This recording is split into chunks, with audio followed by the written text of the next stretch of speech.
y a continuación les voy a hablar acerca de la prevención primaria y secundaria de la cardiopatía isquémica. Bueno, únicamente como introducción, hablaré de poquitos datos acerca de la cardiopatía isquémica, pero ya de forma rápida, debido a que pues ya lo comentó nuestra compañera el día de ayer y de forma más correcta y más extensa como tal. Entonces, esto es más que nada un recordatorio. Su definición es una condición en la que existe un desequilibrio entre el aporte y la demanda de oxígeno en el miocardio, que trae consigo la hipoxia miocárdica y la acumulación de metabolitos de desecho. Esto casi siempre es generado por la enfermedad aterosclerosa en arterias coronarias. En cuanto a su epidemiología, podemos decir que la cardiopatía isquémica es la mayor causa de defunción en el mundo, siendo un 16% del total de las muertes, teniendo un incremento del 2000 al 2019 de 2 millones a prácticamente 9 millones. Esto es brindado, esta tablita o información estadística, es brindado por la OMS y es la más actual acerca de defunciones en el mundo que pude identificar. De esta sí tenemos un poquito más actualizada, que es en México, brindada por la INEGI el 24 de enero del 2022, siendo aquí característica que en el número 1 se encuentra COVID, pero desde ya años anteriores hasta la actualidad de la enfermedades cardiovasculares están siempre en el top 1, pero prácticamente ahorita por COVID pues se desplazó, pero yo creo que va a terminar siendo la primera nuevamente. En cuanto a factores de riesgo, únicamente mencionarlos, debido a que ayer ya se ejemplificaron de manera correcta, que es la edad, el fumar, hipertensión, hipercolesterolemia, diabetes, factores genéticos, sedentarismo, obesidad y drogas, el consumo de drogas. En cuanto al cuadro clínico, me voy a enfocar en especial en el que en algunas bibliografías decían que era la principal o en la que mayor se presentaban los pacientes y que de esta forma pues siempre decían que era su dolor más característico, que es el dolor torácico. Y este dolor hay que identificar sus características muy bien porque eso nos genera un diagnóstico diferencial de cualquier otro dolor y de la presentación como tal. Tiene entre sus características que es un dolor que dura algunos minutos, rara vez dura entre 5 o más de 5 minutos, como de 5 a 10, entonces es un dolor de minutos. Es un dolor retroesternal opresivo que varía en su intensidad. Muchas veces es una opresión ligera hasta poder ser un dolor intenso. Los pacientes lo describen como, o en alguna literatura se encontré, que los describen como si tuvieran un elefante encima de ellos, o sea, una opresión demasiada. Este es inducido por el ejercicio, importante para el diagnóstico diferencial, que se va a aliviar en el reposo o mediante el uso de nitroglicerina. Es un dolor con irradiaciones a uno o ambos hombros, al cuello, al maxilar inferior, uno o ambos codos, ambas muñecas y la espalda. Ahora sí, ya entrando en lo que va a ser la prevención primaria, vamos a identificar que la prevención primaria se enfoca en las personas sanas. Estas personas que no tienen síntomas ni características de una cardiopatía isquémica, en las cuales nos vamos a enfocar en prácticamente hacer un cambio en su estilo de vida, disminuyendo o eliminando como tal los factores de riesgo que le van a proporcionar o que le pueden proporcionar la cardiopatía isquémica. Este es el contenido que abarca la prevención primaria, que ya uno por uno o paso por paso lo iremos analizando. La dieta. La dieta como tal es una ingesta, o se busca que sea una ingesta calórica que se adapte para evitar el sobrepeso y la obesidad. Prácticamente que sea hipocalórica si en estos pacientes presentan sobrepeso o obesidad. Esto se va a identificar en base a los valores del índice de masa corporal, que más adelante los vamos a ver como tal. El reducir la ingesta de sal menores a 5 gramos por día, que pues eso nos ayuda igualmente a la reducción de la tensión arterial.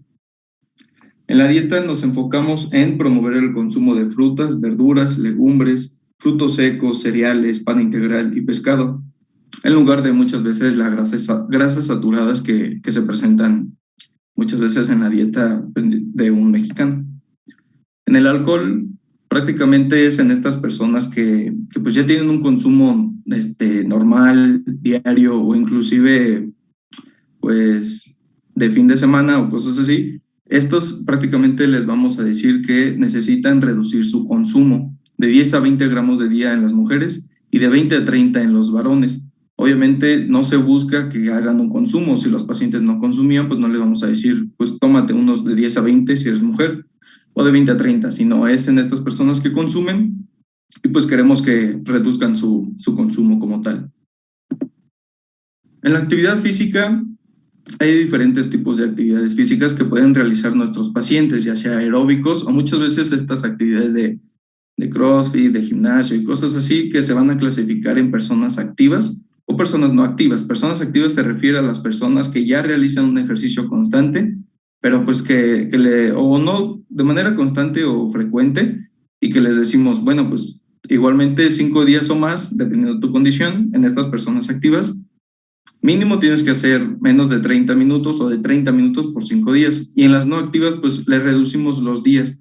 Pero si queremos hacer un concepto como tal ya y tenerlo en la mente independientemente del ejercicio, es que el paciente consiga hacer un ejercicio entre semana, que son 5 días, prácticamente 30 minutos al día.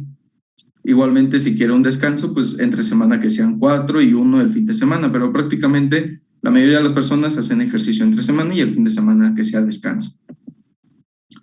En el tabaco, aquí lo que buscamos es evitar el consumo y la exposición a productos. Aquí no hay una reducción de consumo. Aquí es un completo disminución o prácticamente eliminación del consumo, debido a que pues, fumar potencia el desarrollo de aterosclerosis y la incidencia de fenómenos trombóticos. Y como hemos visto en la definición de cardiopatía isquémica, toqué el punto de que casi siempre es por una enfermedad aterosclerosa. Entonces, pues al disminuir un factor de riesgo para la enfermedad que principalmente lo genera, pues indirectamente generamos una ayuda como tal. En el control de la tensión arterial, bueno, aquí les puse las dos gráficas únicamente para tener los valores, pero en estas personas que no tienen algunos datos de factores de riesgo y demás o síntomas, pues se busca lo que ya la mayoría de las personas sabemos, que es 120-80, y esto es mediante no el uso de medicamentos, sino con las mismas actividades anteriores que les presenté, que era la alimentación, el cuidado de la dieta, el ejercicio, la reducción del consumo de alcohol, el evitar el tabaco. Estas, al momento de realizarlas, indirectamente ya hacemos una reducción de la tensión arterial y apoyamos en esta situación. Entonces, el apoyo de una o dos de las anteriores reducen directamente lo que es la tensión arterial de nuestro paciente. El control de la diabetes es importante mediante el uso de 3 pasos, que es el mantener un peso ideal, que más en la siguiente diapositiva es el sobrepeso y la obesidad, el practicar el ejercicio y la dieta baja en sal, rica en fibra, vegetales, frutas y vitaminas, baja en azúcares refinados, que es prácticamente los datos que ya habíamos visto en la actividad, en las diapositivas anteriores. Y esto lo vamos a identificar como tal en un paciente diabético al momento de hacerle una revisión de la medición de la hemoglobina glicosilada. Esto se busca que sea menor a 7% porque se ha demostrado que hay una prevención de enfermedad cardiovascular en estos pacientes. Si se disminuye del 7%, disminuye como tal el riesgo de presentar una enfermedad cardiovascular. Algún dato importante es que el uso de las estatinas produce una reducción también del riesgo cardiovascular en los pacientes diabéticos.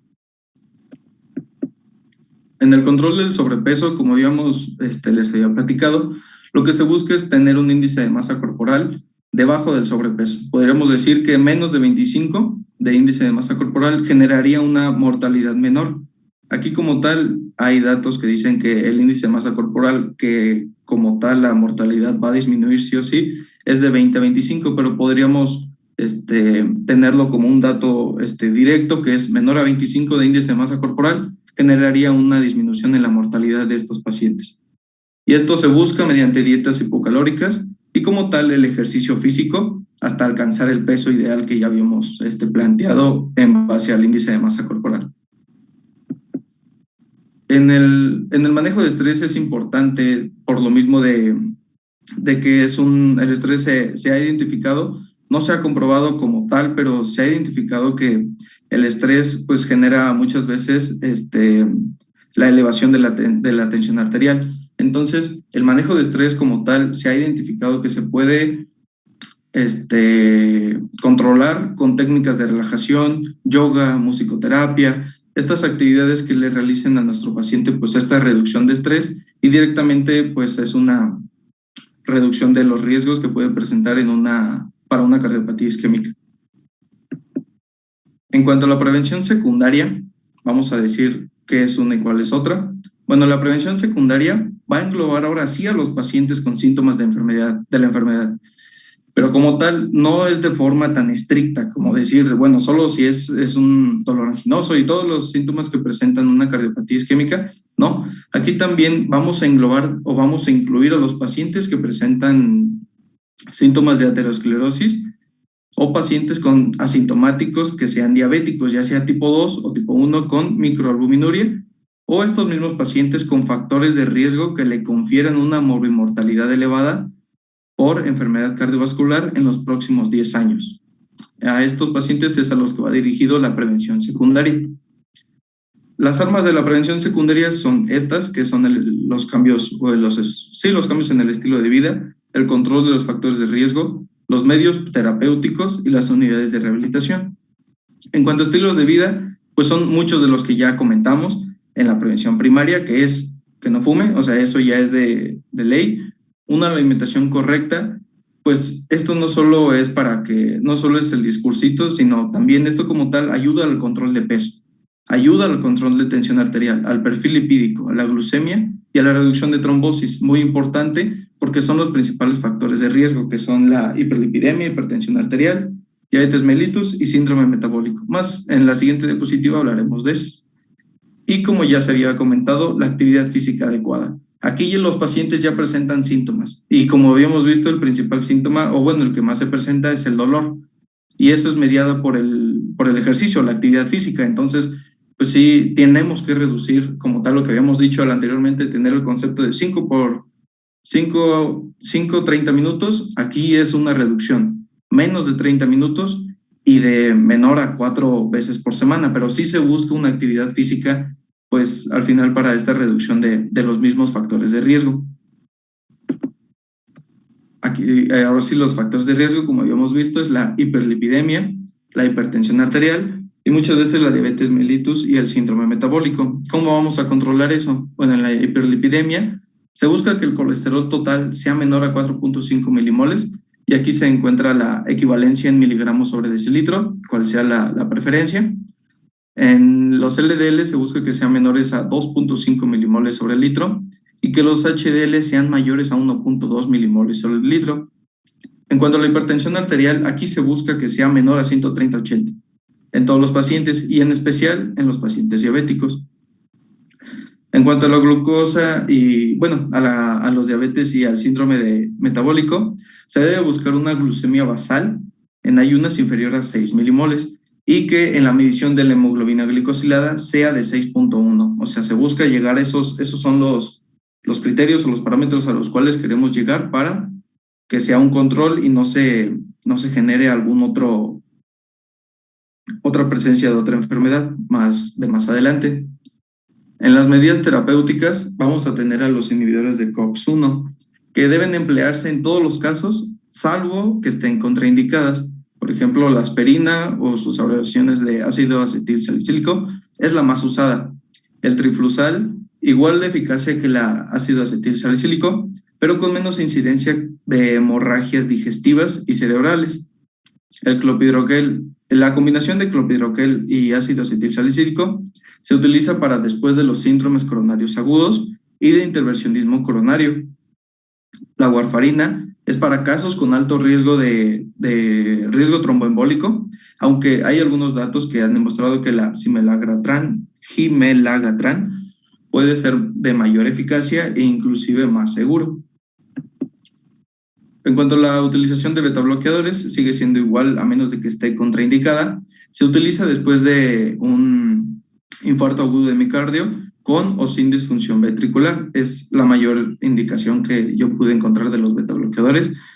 Y los YECAS se prescriben en pacientes con disfunción ventricular izquierda y o insuficiencia cardíaca.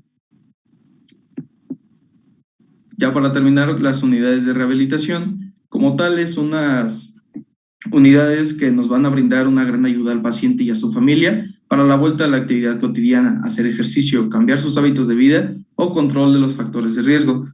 A mí, la verdad, ya como conclusión personal, se me hizo una gran ayuda o gran contenido. ¿Por qué? Porque muchas veces nuestro paciente ya sabe que sí, o sea, fue al médico y le diagnosticaron eso. Entonces nuestro paciente llega con toda la actitud de volver a hacer una dieta, de hacer ejercicio y todo lo demás, porque pues, o sea, le gusta su vida, le gusta su trabajo, convive con sus hijos, o sea, todos tienen su estilo de vida normal, pero llegan a su casa y lo reciben con los brazos abiertos, más aparte una orden de tacos con una coca. O sea, por mucho que tengas la necesidad o las ganas de cambiar, pues también un ambiente así no te lo va a ayudar. Y esto busca como tal es un ambiente que te ayude al control de peso, que entre varios se controlen la dieta, que alguien te rija la dieta, el ejercicio sea una hora determinada, porque muchas veces también el ejercicio dices, no, pues me voy a salir a correr, pero ya salió una nueva serie de Netflix, ya salió la nueva temporada no sé, Élite, por ejemplo, que es la que vi ahorita, y pues dices, no, pues no, o sea, aunque tengas toda la actitud, si no te ayudan en esa función, pues será más difícil de lo que es como tal ya. Ya de una vez es difícil, más ese apoyo, pues tampoco no ayuda mucho. En cuanto, bueno, ya para terminar, esta fueron mi bibliografía, mis referencias bibliográficas. Y pues ya, sería todo de mi Mira, parte. Doc, aquí nada más unos comentarios. La prevención primaria, ¿a base de qué medicamento está hecha? Uy, La no, no prevención lo. primaria va enfocada a personas que no han tenido ninguna manifestación, ¿verdad? Sí, sí, sí, O sea, sí, que tienen no. factores de riesgo, ya los mencionaste. Y es principalmente cambios en el estilo de vida. Así es. Ajá, pero tú vas a detectar todos los factores de riesgo, vas a decirle ya no fume, disminuye su consumo de alcohol, haga ejercicio regular, intensidad moderada, 150 sesiones de 30 minutos. Ajá. Ahora, Sí. el ejercicio lo tienes que indicar de una intensidad moderada a alta. O sea, es que alcancen por lo menos un 75%, 80% de su frecuencia cardíaca máxima. Así es como lo vas a indicar. Hay diferentes fórmulas, ajá, para saber la frecuencia cardíaca máxima esperada para la edad del paciente. Entonces, es lo que tú les vas a recomendar. Entonces, por ejemplo, si su frecuencia cardíaca máxima, le aplicaste la fórmula, te dio 150 minutos, pues el 80% de 150 latidos, ¿cuánto va a ser? Entonces, tú le vas a indicar, va a ser una actividad física a 130 latidos por minuto y le tienes que explicar al paciente que no va a tomar en cuenta el tiempo que tarda en calentar. O sea, si va a correr, a lo mejor da 2 vueltas en la zona donde va a correr, ese tiempo no lo va a contar dentro de la media hora. La media hora va a empezar a contar una vez que el paciente alcance la frecuencia objetivo que tú le indicaste y a partir de ahí tiene que hacer la actividad sin suspender, o sea, sin parar, mantener media hora a ese nivel de frecuencia cardíaca. ¿De acuerdo? De acuerdo. Dos, la prevención primaria, hay 2 medicamentos, bueno, incluso 3 que nos pueden ayudar. ¿Cuáles serían en este caso en la prevención primaria? No, cuando lo investigué no encontré Bueno, algunos medicamentos. históricamente, un paciente con alto riesgo de infartarse, le dejabas aspirina, ¿sí? Y ahorita ya ha cambiado un poco la perspectiva. Entonces, muchas veces, ¿por qué toma aspirina? Me la dejó el médico. Le dabas aspirina Protec, el ASA 100. Entonces, ahorita está cambiando esa tendencia, pero pues eso fue de toda la vida de los cardiólogos, aunque realmente ya se ha visto que tiene poca inferencia en la prevención de infartos. Solamente, si a alguien le interesa, pues que lo busque, está indicada en un paciente con alto riesgo y con diabetes, ¿verdad? Solamente así casos muy particulares, pero ya no es la piedra angular de la prevención, que anteriormente a todas las personas les daban su aspirina Protec sin justificarla. El medicamento que más te va a prevenir infartos son las estatinas de alta potencia, ¿de acuerdo? Entonces, lo importante es que ya identificaste los factores de riesgo, ya detectaste al paciente y dentro de todo le tienes que pedir una analítica, una analítica que te incluya ácido úrico, perfil de lípidos, pruebas de funcionamiento hepático, función renal. Todo eso es importante para determinar el riesgo cardiovascular de una persona, ¿sale? Y los niveles de lípidos, los dijiste en minimoles, aquí eso nunca lo van a ver ustedes, entonces lo tienes que poner en miligramos, pero lo que quiero que se lleven es que es más que un nivel de colesterol por el cual debas de estar debajo de, eso no es verdad, eso es un error de los médicos generales. Entonces, si ustedes salen de aquí, ojalá se les quite esa inercia de ver un perfil de colesterol y decir, como está abajo del corte, está muy bien. Entonces, hay escalas de riesgo. Esas escalas de riesgo te dicen que a partir de, te van a pedir edad del paciente, sexo, te van a pedir nivel de colesterol total, del colesterol HDL, si el paciente fuma y su nivel de presión arterial. Entonces, con todos esos datos, te van a estimar una probabilidad de un evento cardiovascular a 10 años.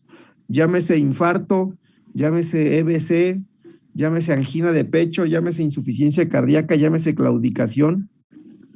Entonces, a ese nivel de riesgo, vas a tener que reducir el porcentaje de LDL en un porcentaje, 50%, 30%, según su riesgo sea alto o intermedio. Entonces, ustedes que van a ser médicos generales cuando terminen esto, no vayan a tener esa inercia de ver el laboratorio y decir, como está debajo del corte, está bien. Entonces, siempre tienen que calcular el riesgo cardiovascular de un paciente y no solamente fijarse en un número de colesterol. Eso se hacía hace muchos años, pero ustedes están saliendo con lo más actual. Entonces, nunca vayan a hacer eso. Entonces, siempre hay que calcular el riesgo cardiovascular y en base a eso platicar con el paciente. Usted es candidato a una prevención primaria porque su probabilidad de infartarse en 10 años es muy alta y le tienen que explicar todo. Otra, a ver, dale a los medicamentos que pusiste en la prevención secundaria. ¿De dónde sacaste esta información, doctor? De un artículo híjole, no recuerdo cuál, pero es alguno de estos Bueno, mira, a pesar de que son estudiantes, pues estos artículos que tienes aquí no tienen mucha validez. Entonces, yo les aconsejo que busquen en el PubMed, por lo menos de cardiología está de la sociedad americana, sociedad europea, incluso la europea vienen hasta en español los artículos para que puedan tener información más fidedigna. En la prevención secundaria, pues son pacientes que ya se infartaron, ¿de acuerdo? Y lo más estudiado son los medicamentos como la aspirina y el clopidogrel, pero el clopidogrel pertenece a un grupo de medicamentos que son los P2Y12, inhibidor del receptor P2Y12 a nivel plaquetario, y aparte del clopidogrel hay otros medicamentos como el prasugrel o el ticagrelor. Entonces, de acuerdo aquí, se calcula un riesgo isquémico y un riesgo hemorrágico, y de acuerdo a eso es la combinación que le puedes dar. Entonces, todos los demás que pusiste no tienen ahí importancia, ¿sale? Nada más la aspirina y el clopidogrel. La warfarina, o sea, ¿a quién tú le das warfarina, doc? A los que tienen riesgo de una tromboembolia, ¿no? Bueno, por ahí va, sí, o sea, si tiene antecedente de una tromboembolia pulmonar, ok, ¿qué más? O más bien ya tuvo, pues, o sea, una tromboembolia, se la das, ¿qué más? ¿A quién más le puedes dar warfarina?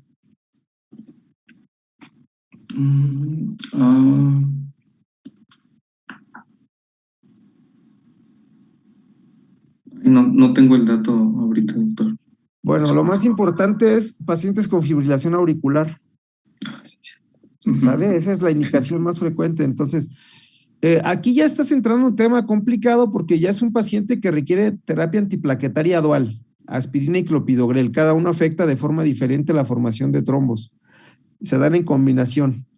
Y todavía el paciente tiene indicación de un anticoagulante. O sea, la aspirina y el clopidogrel no son anticoagulantes, son antiplaquetarios, ¿sale?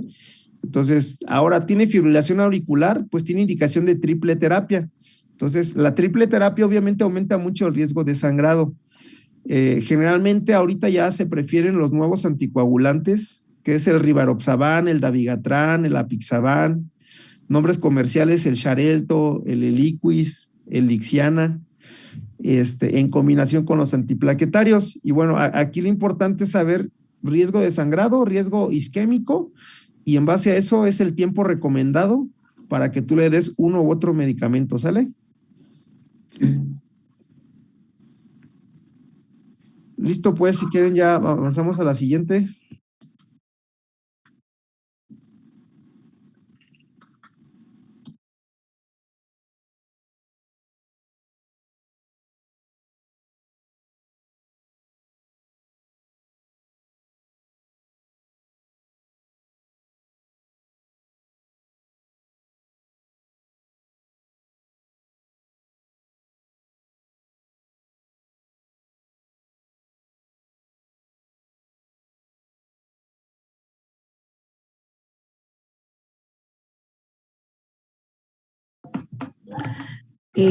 Buenos días, yo les voy a hablar sobre el concepto de riesgo cardiovascular. Bueno, la definición del concepto de riesgo cardiovascular se define como la probabilidad de padecer un evento cardiovascular en un determinado periodo que habitualmente se establece como en 5 o 10 años. ¿Por qué es importante este concepto de riesgo?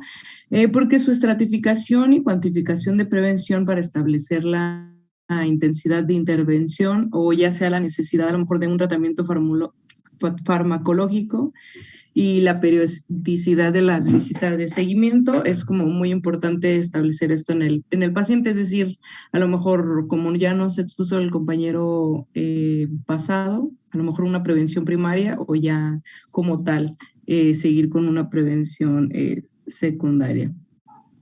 Y bueno, dentro del riesgo cardiovascular pues existen factores. Estos pueden ser modificables o no modificables. Los modificables pues se relacionan al antagonismo de los que son los hábitos saludables y al consumo de sustancias. Y los no modificables pues no podemos intervenir. Ejemplo de no modificables pues es la edad, el sexo, los antecedentes familiares, la genética puede ser como la hipercolesterolemia familiar y la edad, ya lo había mencionado, y los modificables, como les decía, pues son sobre los hábitos, ¿no? Pues el tabaquismo, la hipertensión arterial, obesidad, sedentarismo, dislipidemia. Y dentro de estos factores de riesgo, pues existen como principales.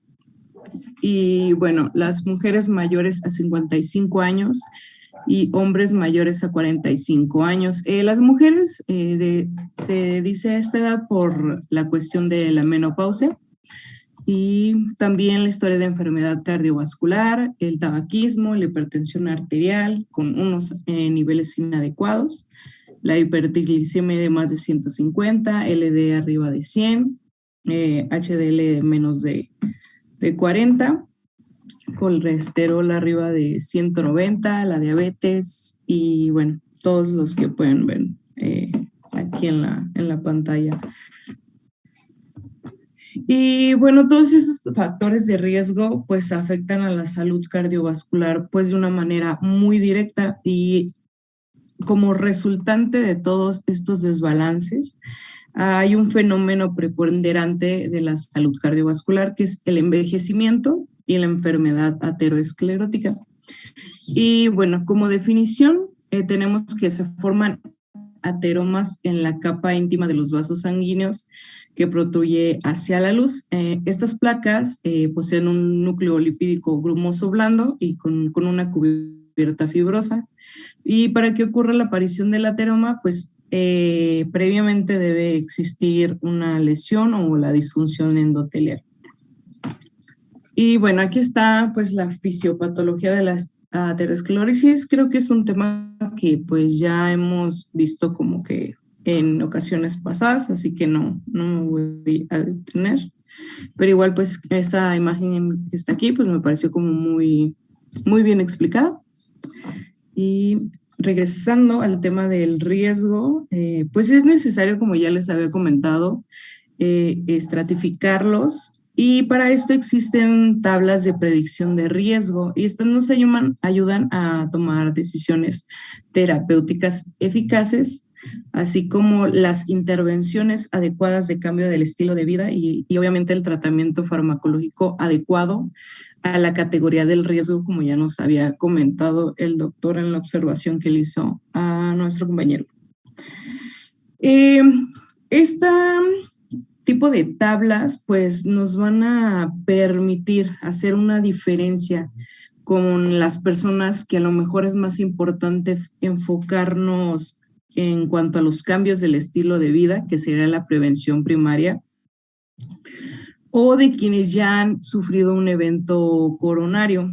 Entonces, esta estratificación de riesgo se recomienda como hacerlo a 10 años a las personas de entre 40 y 79 años que tengan un diagnóstico de hipertensión o diabetes. O sea, es decir, si un paciente nos llega a consulta y le detectamos, no sé, hipertensión o diabetes, o la persona ya está detectada con esto, es importante hacerle saber los factores de riesgo y todo esto, para en unos 10 años saber cuál sería la probabilidad de que a lo mejor sufra algún evento o que otra situación le pueda pues pasar.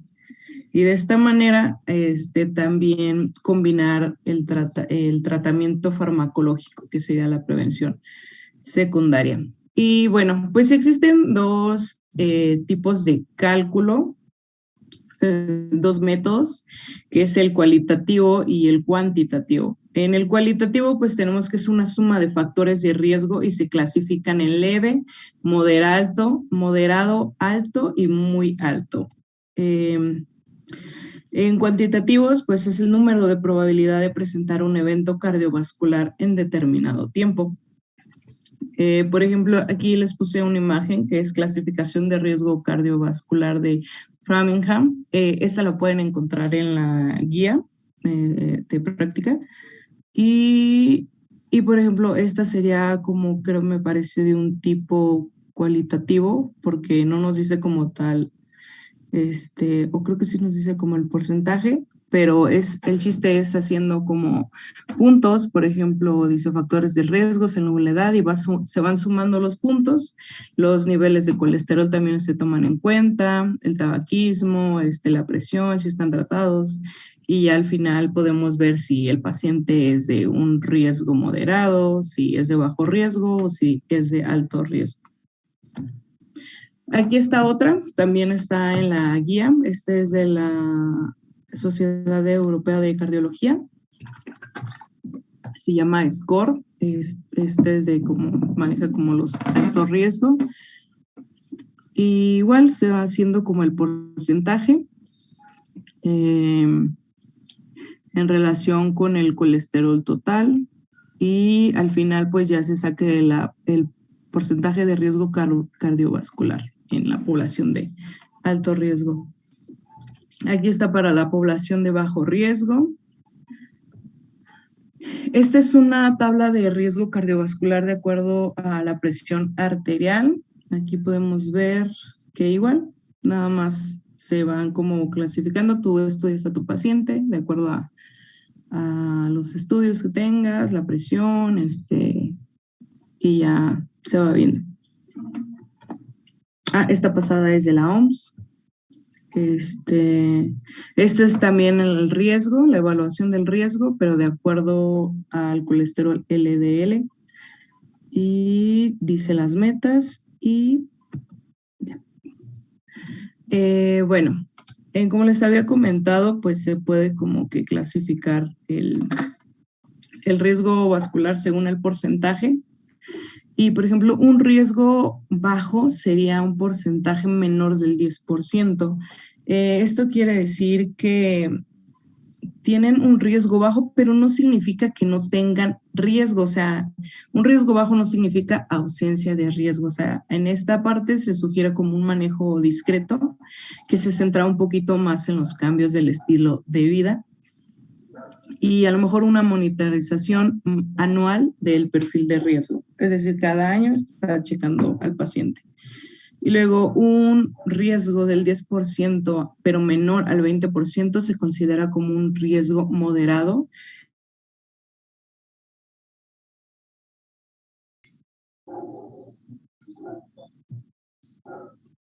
En el riesgo, en el riesgo moderado, pues aquí es importante como que el paciente, bueno, como médicos, pues monitoremos el perfil de riesgo del paciente de 6 a 12 meses.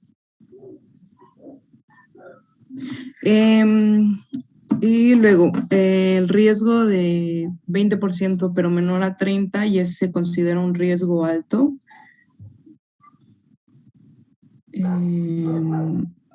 Pueden sufrir episodios cardiovasculares de importancia, incluso pueden ser mortales o puede que no sean, pero aquí pues ya es alto, entonces sí hay que tener como mucho en cuenta de que se deben de checar estos pacientes de 3 a 6 meses de frecuencia. Y bueno, el riesgo alto ya es mayor de 30%, es muy, muy alto.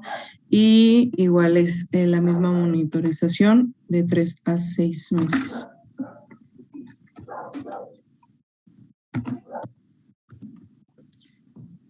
Y bueno, ¿por qué es importante esto?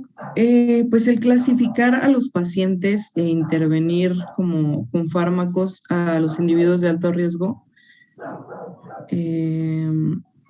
es importante porque... perdón. Bueno, como objetivo fundamental se tiene que clasificar a los pacientes para intervenir de manera adecuada con los fármacos necesarios en los individuos que tengan un alto riesgo, que se definen según el criterio de las tablitas que ya les acabo de mostrar.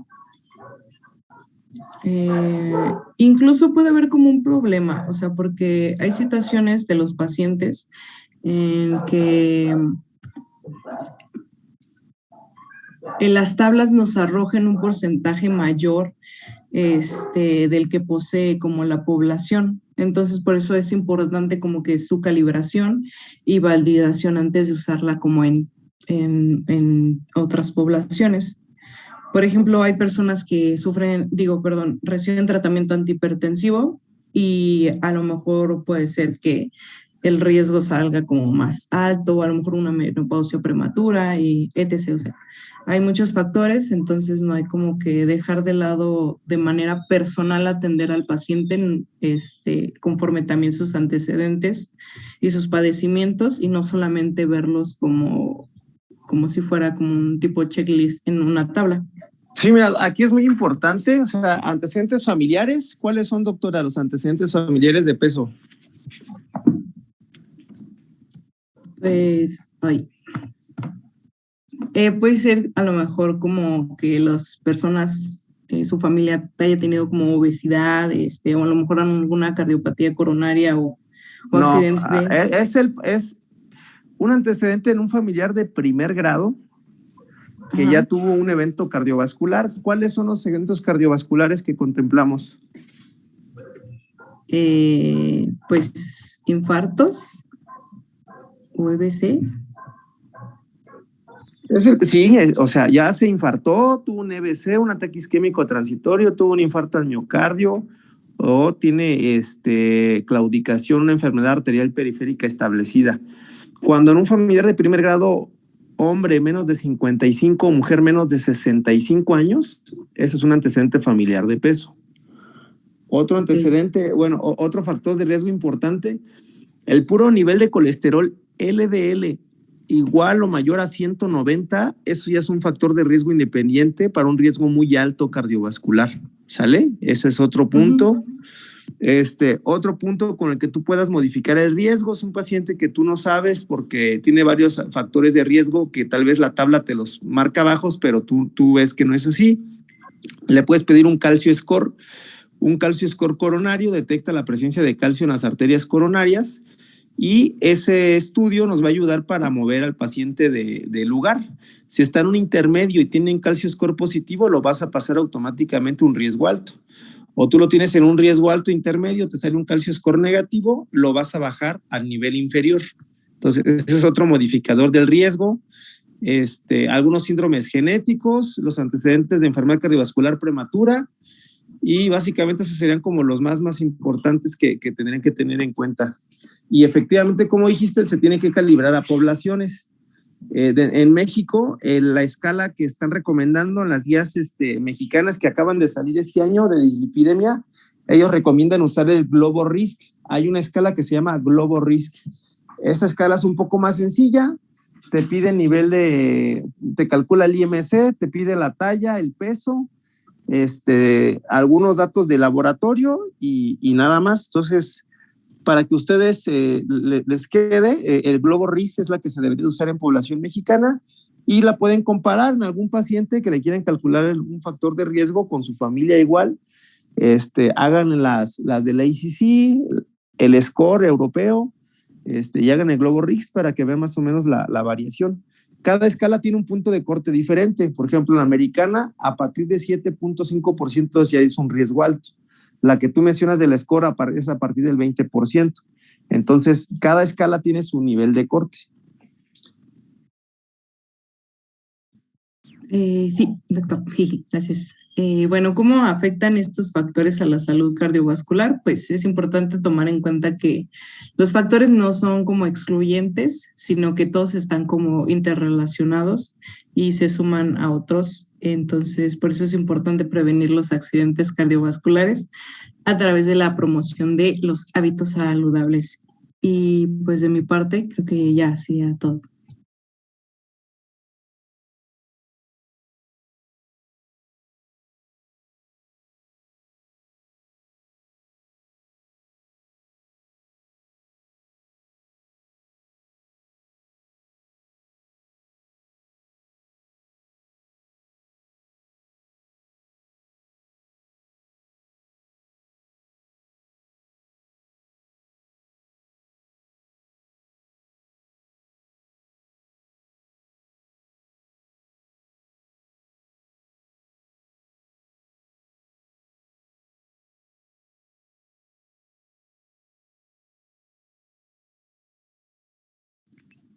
¿Quién?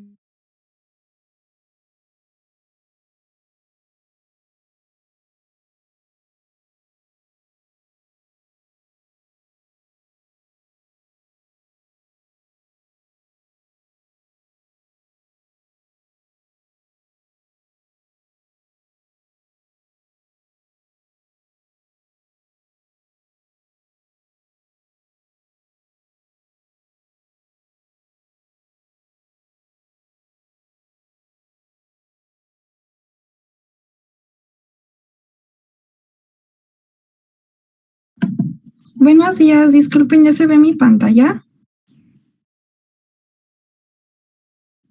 Sí, ya. Bueno, a mí me tocó presentar el tema de ejercicio físico y salud cardiovascular.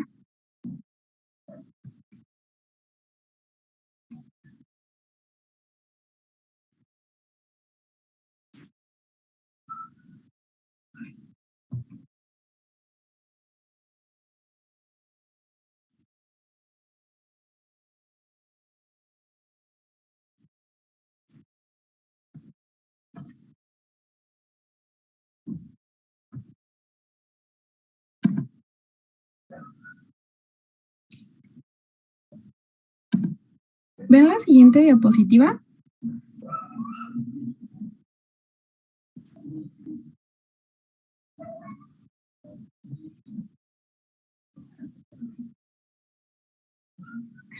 Perdón, es que como que se está trabando un poquito mi computadora. Pero bueno, las enfermedades cardiovasculares son la causa más importante de muerte prematura en lo que es Europa, Estados Unidos, Latinoamérica y pues lo que nos compete que es México. Y bueno, se ha reconocido que la mayoría de estos eventos cardiovasculares están relacionados específicamente con los estilos de vida y los factores fisiológicos y bioquímicos que son modificables. Con esto quiero decir que la supresión de la influencia de determinados factores de riesgo, pues no solo pueden moderar o detener la evolución de una enfermedad, sino que bajo determinadas circunstancias incluso podemos revertir su historia natural.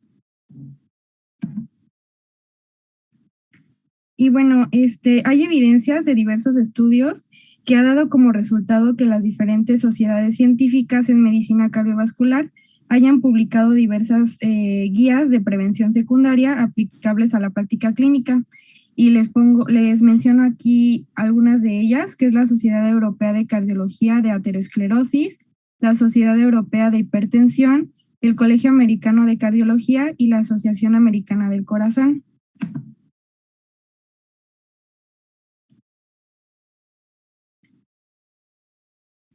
Todas estas están dirigidas a definir las prioridades de las intervenciones, enfatizando el manejo de los cambios del estilo de vida y asimismo el manejo estricto de los factores de riesgo para disminuir eventos cardiovasculares. 3 años después de la publicación de estas guías, se realizó un estudio que se llama Euraspire en 1997 y pues se llevó a cabo en 9 países europeos con la ayuda de 3.569 pacientes con enfermedades arteriales coronaria demostrada, ya sea debido a que habían presentado un infarto agudo de miocardio, una isquemia aguda miocárdica o habían sido sometidos a angioplastía coronaria o alguna cirugía de revascularización en los últimos 6 años previos. Y bueno, los resultados de este estudio reflejaron que el 19% continuaba fumando, un 25% presentaba obesidad, 53% tenía hipertensión arterial sistémica descontrolada y el 44% de las cifras tenían un colesterol arriba de 5.5 y un 18% eran diabéticos. Principalmente lo que quiere resaltar este estudio es que nos reveló que pues hay una alta prevalencia de factores de riesgo que pues son modificables en estos pacientes que presentan enfermedad coronaria demostrada y pues que hay un área de oportunidad para poder reducir esta mortalidad cardiovascular, pues siempre y cuando se lleven a cabo en los pacientes las recomendaciones establecidas por las guías que ya les mencioné. Y pues básicamente nos revela la importancia de tener un control estricto de los factores de riesgo cardiovascular una vez que pues se haya presentado una entidad cardiovascular, ya sea pues con el grado de seguimiento y pues con los controles relacionados, la muerte cardiovascular puede estar disminuida y pues se enfatiza la necesidad de llevar la práctica de la prevención secundaria. Y bueno, la prevención secundaria en cardiología básicamente se va a referir al manejo a largo plazo de estas personas que ya han padecido un infarto agudo al miocardio o pues de aquellas que tengan algún riesgo alto de sufrir un evento coronario isquémico con el objetivo de prevenir un evento cardiovascular recurrente y pues asimismo disminuir la mortalidad cardiovascular.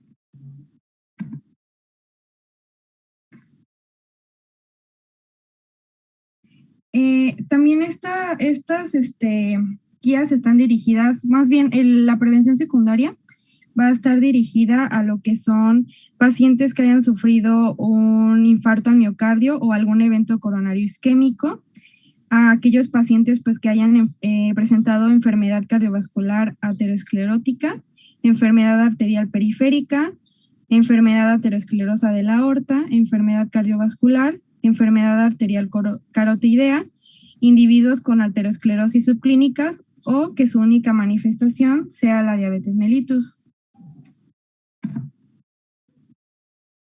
Y bueno, aquí les pongo esta tablita que se refiere a la prevención secundaria y pues el impacto positivo en la reducción de la mortalidad. Haciendo todas esas acciones, pues el paciente puede tener un impacto positivo, pero pues ahorita me voy a enfatizar más en lo que es la actividad física. Y bueno, la actividad física, pues es básicamente realizar actividad regular, ya que es esencial para mantener un entrenamiento adecuado cardiovascular, tanto físico y reducir un peso y estar saludables. Asimismo, caminar al menos 2,5 horas por semana disminuye la mortalidad total de las causas hasta en un 39%. Es básicamente lo que ya nos han recordado durante todo este tiempo de clases, que al menos 150 minutos a la semana son adecuados para poder tener un impacto positivo en nuestra salud. Y pues el ejercicio ha demostrado ser benéfico para la salud en la prevención y control de las enfermedades. Lamentablemente, en México, en un estudio realizado por el IMSS, se estima que una prevalencia del sedentarismo del 80% está sobre todo en el área urbana. Esto debido pues a las actividades que se realizan en ella. Y bueno, la rehabilitación cardíaca la voy a mencionar meramente para poder enfatizar la importancia de la actividad física. Esta se refiere a las intervenciones coordinadas multidisciplinarias que están dirigidas a optimizar la funcionalidad física, psicológica y social del paciente, lo que permite estabilizar, determinar o incluso regresar la progresión de la enfermedad y reduciendo así la mortalidad del paciente que puede presentar y reincorporarlo a la sociedad. Y bueno, los candidatos son pacientes con infarto agudo del miocardio reciente o que han sido sometidos a una intervención percutánea coronaria, cirugía de revascularización, trasplante de corazón o que tienen insuficiencia cardíaca crónica. Y bueno, algunas recomendaciones las pongo aquí, que es efectuar en el paciente una evaluación clínica completa para poder identificar lo que son sus factores de riesgo que puede ocasionar cualquier complicación por la práctica del ejercicio que se le pueda estar recomendando. Y también medir sus capacidades funcionales y biomotoras del individuo. Esto es importante porque pues no le vamos a poner a hacer algo que se le dificulte o incluso empeore su situación. También tenemos que tomar en cuenta las preferencias, sus necesidades, sus horarios, sus condiciones ambientales y además el equipo o las instalaciones disponibles que se tiene, entre otras. Y en caso de que el paciente presente enfermedades subyacentes como enfermedades crónicas degenerativas, se debe realizar una evaluación exhaustiva para poder seleccionar el ejercicio adecuado que no le implique ningún riesgo o empeoramiento. Y pues asimismo se debe clasificar al paciente de acuerdo con su gravedad, sus características de los factores de riesgo o de enfermedades que este paciente presente y realizar asimismo un electrocardiograma de reposo y estudios paraclínicos indicados. Y bueno, las guías estadounidenses y europeas que les mencioné hace rato recomiendan realizar actividad física de moderada a intensa al menos de 30 a 60 minutos al día, 7 veces por semana, como mínimo 5 veces. Y de preferencia que esta actividad sea aeróbica intensa, como caminar, y esto se le agrega a las actividades que el paciente realice día a día, ya sea que pues se vaya en el camión a su trabajo y que camine de la parada a su casa, pues eso ya cuenta como una actividad extra que el paciente puede realizar. Y pues existe la recomendación general de caminar al menos 10,000 pasos diarios. Y pues este nivel de actividad puede ser suficiente para que el paciente disminuya su tensión arterial, su peso corporal y para mejorar la sensibilidad a la insulina, asimismo reduciendo el estrés, ansiedad y depresión.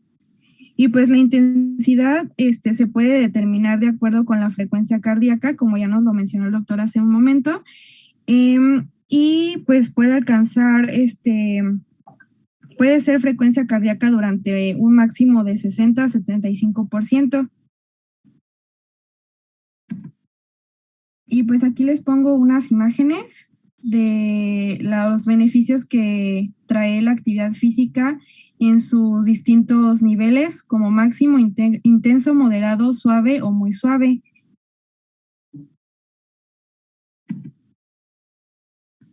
Y bueno, nos vamos a adentrar más en los beneficios de la actividad física a lo que es el nivel cardiovascular.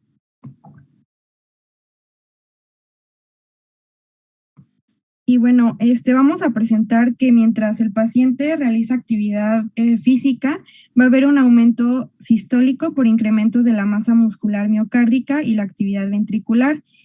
Esto en situaciones de esfuerzo, el sujeto pues dispondrá de una mayor perfusión sanguínea del músculo que trabaja y las circunstancias mejorará su eficiencia.